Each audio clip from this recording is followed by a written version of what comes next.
Morning. Welcome to the Wichita Police Department Interwatch Wednesday, November 8th.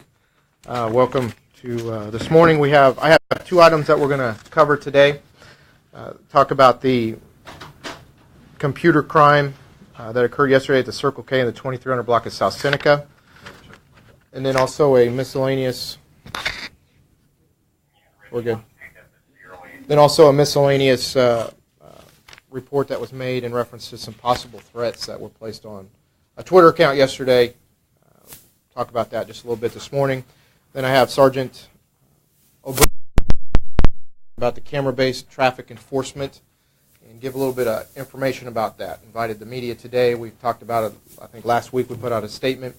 And so he'll be here to answer some questions. You'll be able to get a little bit of a look behind the scenes of how we're utilizing these cameras as far as traffic enforcement. So first case, we'll get right into it. 76679. This is the computer crime, 2300 South Seneca. Occurred yesterday, approximately 2:45 in the afternoon. Tuesday, November 7th, at approximately 2:45 p.m., officers were dispatched to the Circle K gas station in the 2300 block of South Seneca.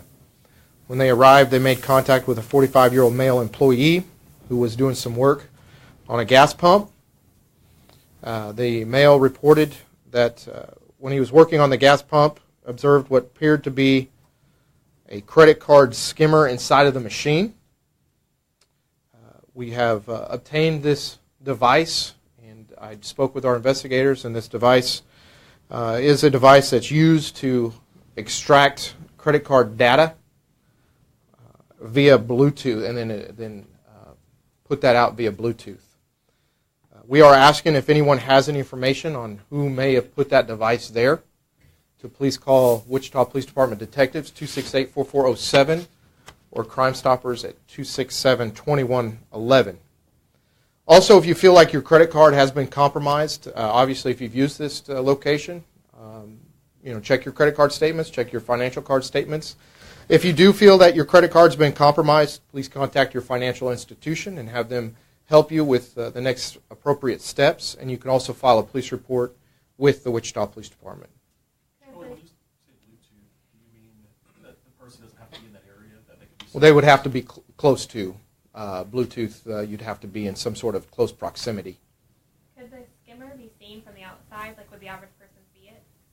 I don't know exactly if the average person could see it. Obviously, the maintenance man saw it when he was working on it, but I don't have an exact location of where it was on the actual machine. Is there surveillance video that you guys might be looking at? There's surveillance video. However, at this time, we don't have really a time frame. This machine had not been working for a couple weeks. And so now they're working on it. So we don't really have a definite time frame to pinpoint trying to look at right now. And that's why we're asking if anybody has any information to please call us. How that... Are you looking at other gas stations in the area to see if there are other? Well, we're always proactive and with the gas stations to make sure they're cognizant of, if there's anything they see abnormal to call us if they see something.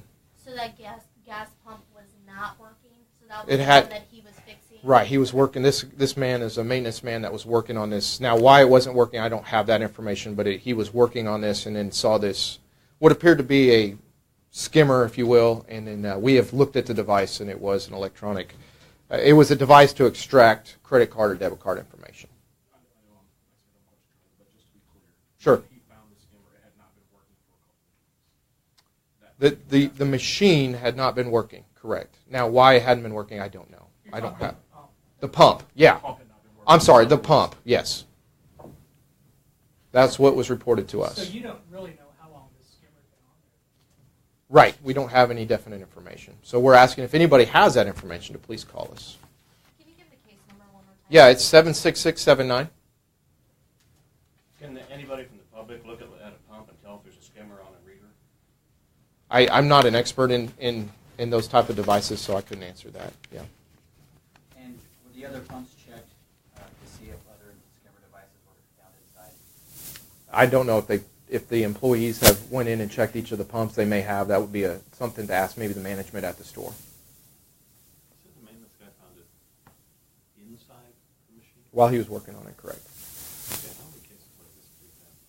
I'd have to research that. I don't have that right off the top of my head. All right, the second case is a miscellaneous case in regarding to some possible threats that were placed on a Twitter account that had been reported to us. Case number on this one is 76788. Occurred about 12:30 this morning, approximately on Wednesday, November 8th, approximately 12:30. Officers were notified of possible threats being placed on a Twitter account involving like a school type situation. Officers began quickly looking into this situation, and in doing so were able to identify a 22-year-old person of interest through their investigation. Officers were able to make contact with this 22-year-old male and also a 39-year-old female who is the boy's mother. Through the investigation, it was learned that the 22-year-old's tweets were part of a larger conversation that he had with his mother and were not a direct threat. We do ask if anyone believes they observe threats on social media, they can always contact police so that we can investigate that case and that situation further. Are there any charges? No. Oh. How did you find out about this? We were notified by somebody out of state, actually, that was monitoring something along the lines of monitoring social media and had observed these and notified us. Like an agency, Charlie? It was some type of organization, right? Do you know the name of it? I can get it for you. I don't have it, but I can get it for you.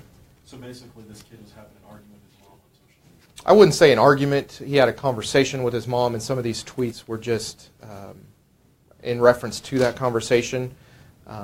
And as we investigated further, this was not anything that was a direct threat or anything of that nature. So we documented the incident, we documented what had occurred and what was reported, and then we're asking, we appreciate being notified. If anybody sees something they feel is a threat on social media, to please contact police, make us aware of that so that we can investigate that matter fully.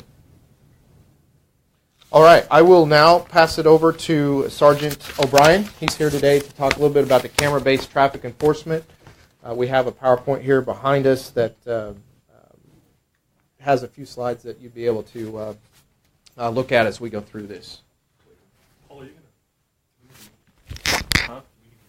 Huh? No, you're fine.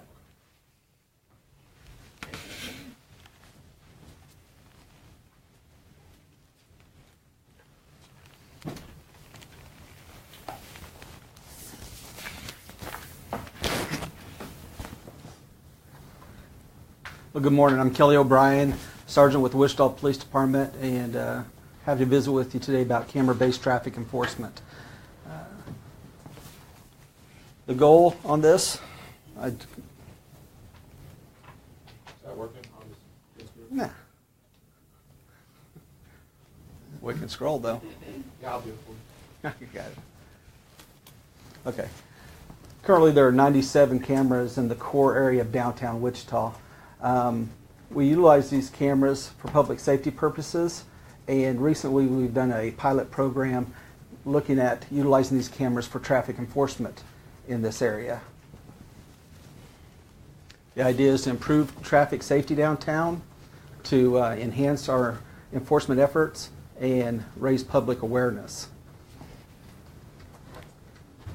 After we get done today, I'll take you guys upstairs, show you the camera room. You can witness firsthand the assignment. The officers started assignment, and by raising public awareness, I can tell already it's made a difference just in the traffic flow. The amount of violations have decreased just as a general observation this morning. The main three intersections they're looking at is 1st and Washington, 2nd and Washington, and 3rd and Meade, all in the Old Town area. Sergeant, do we know, you said traffic violations have decreased. Do we know about how much? I don't know. I'm just saying as a general observation. They started this morning working that traffic assignment, and they're doing it just for 2 hours. And when we did it prior, we specifically selected the slowest times to do it. So the first assignment was between 9 and 11 in the morning. The next one was between 1 in the afternoon and 3 in the afternoon. So that 2-hour window of time. They did one this morning. It'll be from 9:30 to 11:30. So we adjusted it so that you guys could observe as well.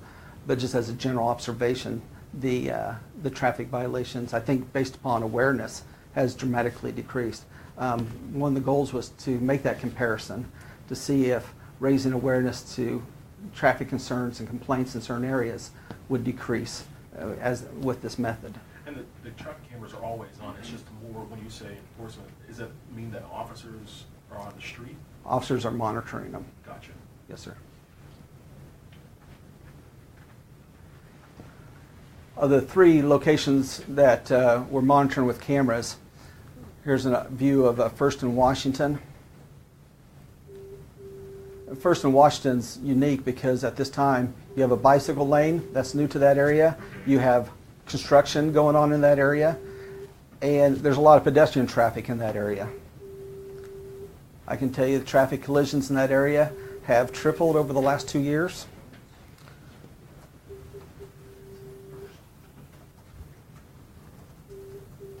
Second and Washington.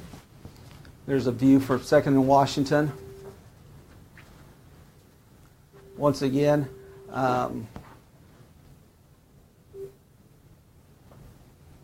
and Third and Meade, directly north of the Warren Plaza, Warren Theater area. Not as much traffic in that area.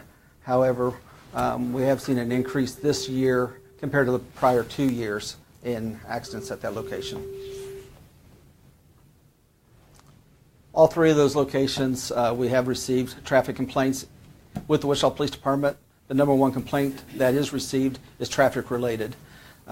People are concerned about specific intersections, and it's a priority. Public safety is a priority, and this is one more approach to enhancing the efforts to raise awareness to the concerns in those areas. So are we seeing people running stop signs and speeding, is that Yeah. specifically? Yes, running stop signs, running red lights, and other violations. One of the prior assignments, while the officers were monitoring the intersection of First and Washington, they observed somebody walking by and started checking into cars.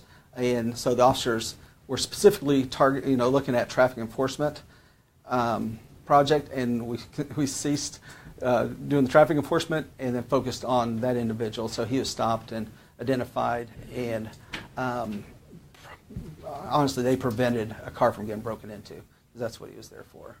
And I was just going to ask, because obviously this is for traffic enforcement. It sounds like to me, though, this is also for safety of people that are in that area also. Yes, sir. Can you kind of go into a little One, detail? one example with the cameras, they can be utilized for a lot of different things. But if a traffic call comes out or any type of 911 call comes out in that area, officers can utilize the cameras before officers arrive to assess the situation, possibly get a suspect and direction of travel of that person. So it's a good proactive tool to use while they were doing the traffic stops, and while officers have been on calls there, they've utilized the cameras to watch the officers while they're conducting business or stopping someone. So there's an officer safety element attached to that as well. Are these fixed cameras, or can they swivel, move, turn? Both. 360? Some of them are fixed, and some of them can be controlled and operated. So in the camera room, you'll see, we'll demonstrate and show you how they're being utilized. Officers also have access in the MCTs in their cars to these same cameras. Not all the officers have utilized them yet, but the capability is there, where they can pull up on their computers in their car and monitor that same area. Oh, so they can view it. Yeah. So if they're doing an enforcement there in their park, they can sit there and watch the camera too. Yes, they could do enforcement and be parked 2 blocks away or to anywhere they want and watch the same thing from their computers in their car. Can you walk me through what happens if someone here sees something on the video that's a violation, but an officer on the street didn't see it? How do they notify, and the officer on the street did not have to see it to ticket them? Is that correct? I don't understand your question. So, like, if an officer did not see the violation, like let's say someone ran a red light, Okay. but the camera caught it, can an officer now go and? The Wichita Police Department is not doing that. We talked to the law department about that as well, and they're not interested in doing that as well. However, if the officer observes a violation and they can testify in court that they observed that violation, then the officer can, write the ticket and cite them for it. On these particular assignments, it's all being recorded, so we can review it, and then if it does go to court, then they can show the video in court as well. There's been several, on the last 2 assignments, there's been people that has had questions. At the time of the stop, while the officer's on the stop, we went back, reviewed the violation, and made sure it was a valid violation. And, we're able to answer questions right there on the stop for the officers. So the violation does also have to be seen in person, though, to pull them over? No, they're just based upon watching the violation on the camera from the officer's perspective. So the officer in the room who's watching this video, I don't know what you were saying, but that person can say, hey, listen, I've just noticed someone run a stop sign. Yes. Call down the officer on the patrol. Yes. That person then stops. But because the officer who was viewing the camera, is that a valid stop? Yes. Yes. All right, one more question, and then I think you'll have a chance to look at the camera room and probably further explain some of your questions. Is there a sign posted at that intersection saying that intersection is being recorded and that any traffic violation can be recorded? Is there a notice for the public saying this intersection is being monitored? No, there's not. That is a good idea. That's something we discussed about, just the ability to raise awareness, possibly posting signage in advance on different locations, and those are just the areas for Old Town. However, the same technology and strategy can be utilized in other parts of town. So if there's a complaint at 21st and Mays, 13th and Rock Road, and other areas, the same type of assignment could be done there. All right. Charlie, I know you said last question. How many tickets have been written since you guys started this? And when did it start? On the 18th of October, we did a 2-hour assignment from 1 to 3 p.m. and 53 violations were witnessed and 50 citations were issued. And there was 5 warnings issued as well on top of that. On second assignment we did was in the afternoon. It was in the morning between 9 a.m. and 11 a.m. on November 2nd. And on that one, 55 citations were issued. 4 warnings were given, and a total of 88 violations were witnessed. I'm sorry, just to clarify, these are not intersection cameras. These cameras are not at the intersections where if I pulled up to the stoplight, I would see the camera right in front of me or a camera underneath me to catch traffic coming the other way. These are not intersection cameras. Is that correct? On these particular cases, they're not intersection cameras. There are cameras at different intersections where we've looked at the same strategy. And I can tell you, coming up in November around Thanksgiving holidays, we're going to do a lot of assignments using the cameras for DUI, seatbelt enforcement, distracted driving. All right. Thank you. Well, thank you. Appreciate it, Sergeant O'Brien, for coming and discussing a little bit. Media will have an opportunity to view the camera room here in just a few minutes. We'll go up to the. You'll bring them up then? Yeah, we'll bring them up in just a few minutes. So that's all we had today. Appreciate everybody being here for our interview.